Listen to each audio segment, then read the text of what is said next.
The art of introducing yourself to the new client. Tips and techniques.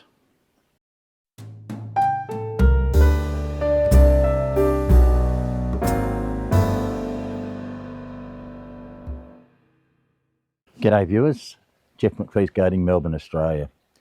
Today's video is about the important aspect of face-to-face contact with our potential client. In today's age, era, whatever you want to call it, I think the face-to-face contact is dying. No one seems to want to talk anymore. It's all the technology that's taken over. For example, my kids, if I want to ring my kids, I'll ring them up and they won't answer the phone. When I say kids, they're in their 40s. But if I text them, they'll reply straight away. It just drives me nuts. Dad, that's what it is nowadays. It's all technology. Same with customers. Customers will, quite often will text for their information.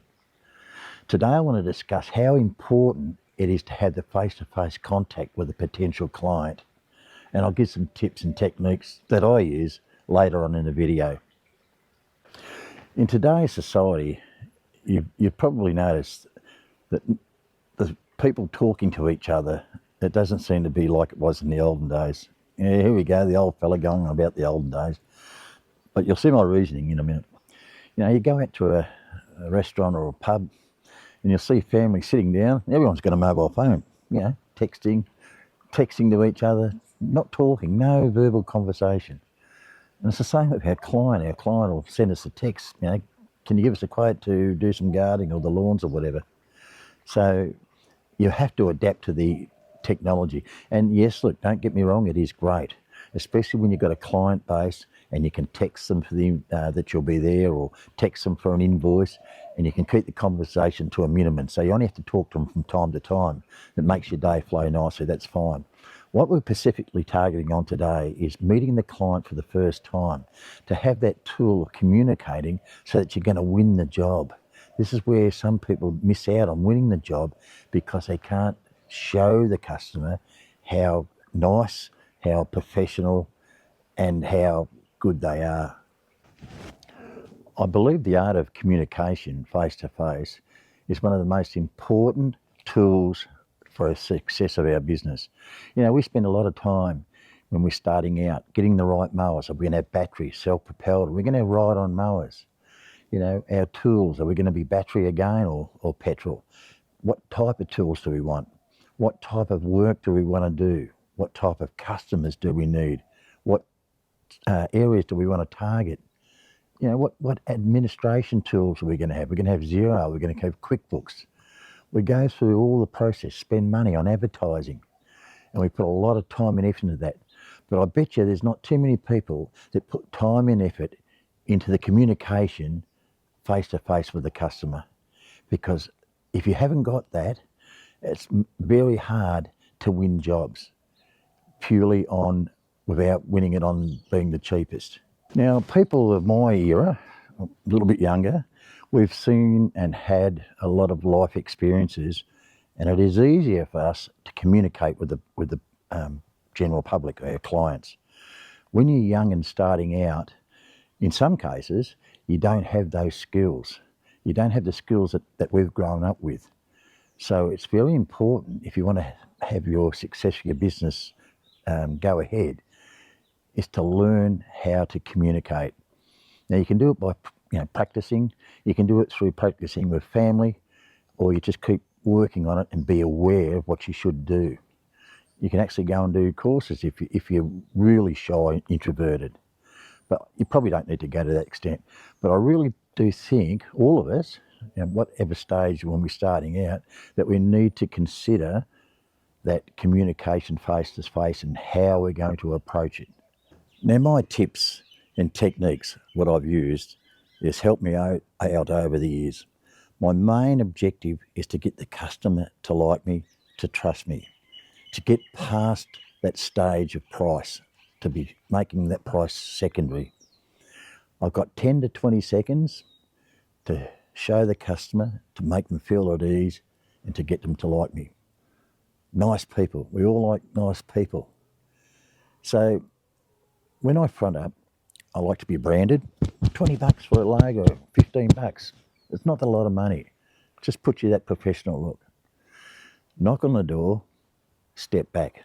Now, why I say this, it's so important to give the client space to step into their own space and give them room. Don't let them feel intimidated. My wife often says that when someone comes to the door, knocks on the door, and they stand at the door, she's very reluctant to open the door and go out into their area. So I'm always conscious of when I knock on the door, I'll step right back, and let them walk into the area. I'm looking them in the eye, I've got a smile, and I'll say, "G'day, it's Jeff from McPhee's Gardening. Thank you for letting me provide a quote. Well, how can I help you? I'm here to do a quote," whatever your words are going to be. Now, it's important that you break the ice. Now, the world-known icebreaker is the weather. Lovely day today, isn't it? Or it's been wet, hasn't it? Or so dry. It just breaks the ice. It gives them a chance to go, yes, it's been dreadful, so cold in the morning. Just a little short sentences back and forth, and then they feel at ease. And especially if you're an introverted person that's a little bit shy, it gives you a chance to settle down. It breaks the ice for you as well. So that's so important. Now, once you've established that eye contact and the smile, you can then move on to some more positive comments to the client. "Gee, your garden looks nice," or "I can see it was a nice garden back in the day." Just give positive comments. The grass might be really long and really bad. You could always make them feel at ease saying, "Gee, I've had a lot worse than this." So you'll come back to them and ask questions, obviously, because you want to sort of get more information out of them. Another positive way to make the customer feel good is it maybe they've made a mistake in their garden and they've accidentally sprayed the area, and you come up with a solution. Now, rather than giving them a technical solution and boring them, I always use a story. "Oh, I had a customer the other week that did the same thing as you did," because that'll make them feel better, because they probably feel a goose because they sprayed the roses instead of hand weeding, they sprayed it.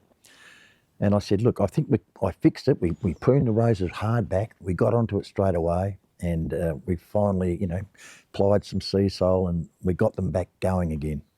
And it worked out. And I think we can do the same with yours." Whatever the situation is, it may be they've pruned a tree and they've gone too hard in it. But if you use some examples, even if you make them up, "I had a customer a few months ago that did the same thing as you did," just makes them feel better.